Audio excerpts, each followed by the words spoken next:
All right, Doctor, thank you so very much for being in our studios. Thank you so much. Studios. Thank you so much, Magnus. It's a pleasure to see you again. Absolutely. Thank you so much. Okay, so now we want to talk about the Nigerian economy.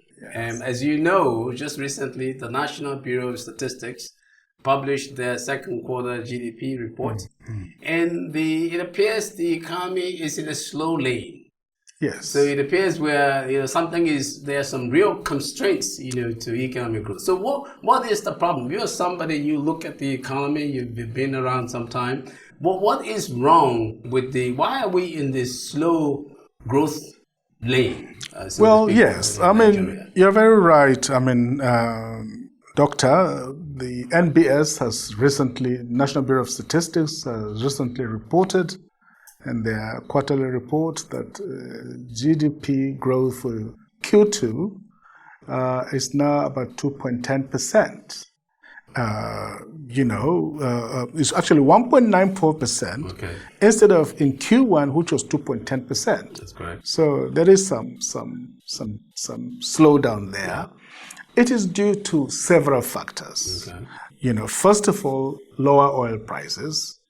They were at a peak of 70 not too long ago, dollar per barrel. They're now down to the lower 60s. That's a significant drop. Okay. And of course, inflation is still not single digit. Okay. Unemployment has actually risen to very high levels, over 19%. Okay. That is a major concern, and it's a constraint on growth. Okay. There is, of course, also tighter monetary policies. It's a catch-22. And trying to control prices while tightening up on, monetary aggregates. And in doing that, we are also tightening up on how much the banks can lend to the real sector. Okay. And that has actually been a major constraint, to growth. And there's also the fact of geopolitical uncertainty. Okay. The legal case of the disputed elections are still, to be decided, and investors will be hedging their bets as to which way the wind is likely to blow. Yeah. And actually, something which should concern all of us is the revenue constraint. Our debt now, according to DMO, now currently stands at over 24 trillion naira. Mostly domestic debt? It is mostly domestic debt, but, it is still significant. The foreign component is more than $20 billion by now. And if you look at it, it's 24 trillion plus the local one, plus the foreign one, amounts to $70 billion. This is more than double of what we had in 2005. So all these are worries that should concern us, and they have been actually stumbling blocks to growth. Okay. Are we looking for reasons, something? Is there really some real issues, but we don't want to confront these issues? Instead, we're looking for something, we're saying debt. I mean, don't they say that it's not the level of the debt that matters, but our ability to service the debt? Yes. And that, so the level by itself is not a problem, but our ability is a problem because we're not exporting stuff. We're not producing stuff. Yes. And the reason we're not producing stuff, is it due to disillusionment with the state of affairs in the country? Is it due to uncertainty with insecurity? Yes. Are we shying away it's from all of the issues? above. It's all of, well, I use the term geopolitical uncertainty. Okay. To capture a lot of those things. It's not just about the elections and the legal, judicial, controversy. It is also about insecurity, about lawlessness, kidnapping, banditry. The rural sectors, which used to be very peaceful, are now literally no-go areas. Yeah. Especially in the middle belt. A lot of farmers are no longer going back to their farms because they are afraid of being killed, being kidnapped, women being raped. Yeah. A lot of that is going on. And it is a major issue and concern. Yeah, so I guess that means we should be looking for growth in agriculture. Yes. But we are not seeing it. Exactly. Because of the insecurity. Exactly. Because for a long period now, we can Yes. blame that to some Yes. extent on this sort of insecurity you're talking about. We've been growing well under 3%. Yes. And so when will it end? When will it end? The insecurity issue, the ability to contain Yes. the problems from insecurity. Can we move much of our activity somewhere else to other parts of the country away from the Northeast? Or do we wait until the day that everything is okay in the Northeast? No. You see, there is Boko Haram. Yeah. That one has become virtually localized to the Northeast.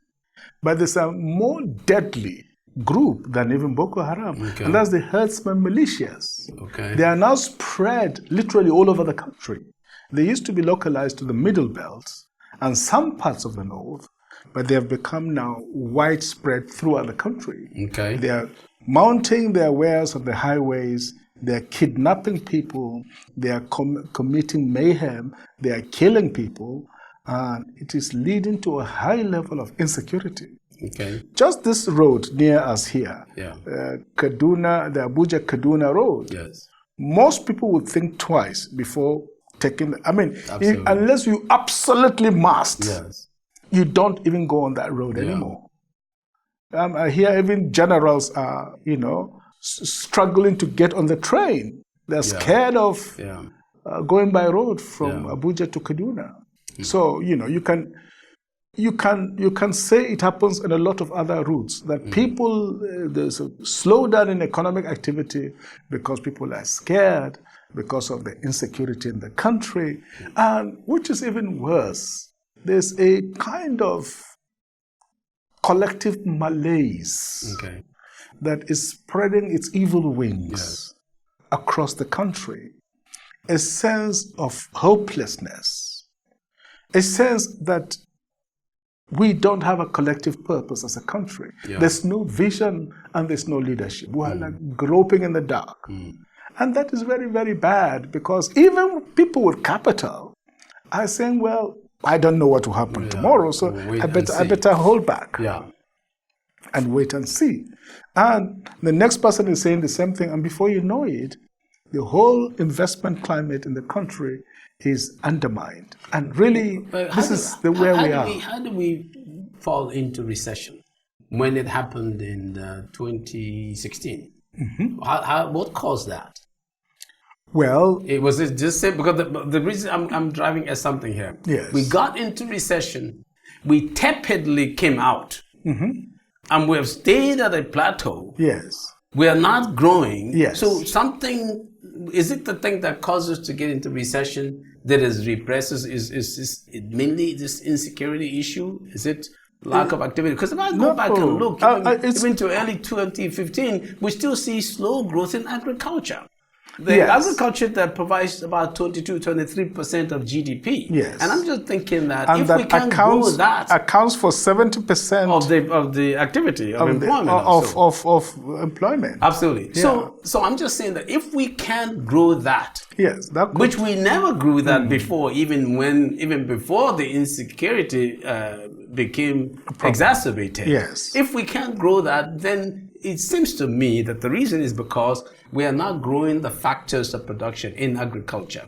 This is what I'm just thinking. Sure. We are not getting the tools that we need in terms of technologies. Yes. And we are not investing in the peasant farmers. No, we're not. Like exactly. Capital. Is that a rule for that? Can you, or should we just say the reason that's not happening is still because of insecurity?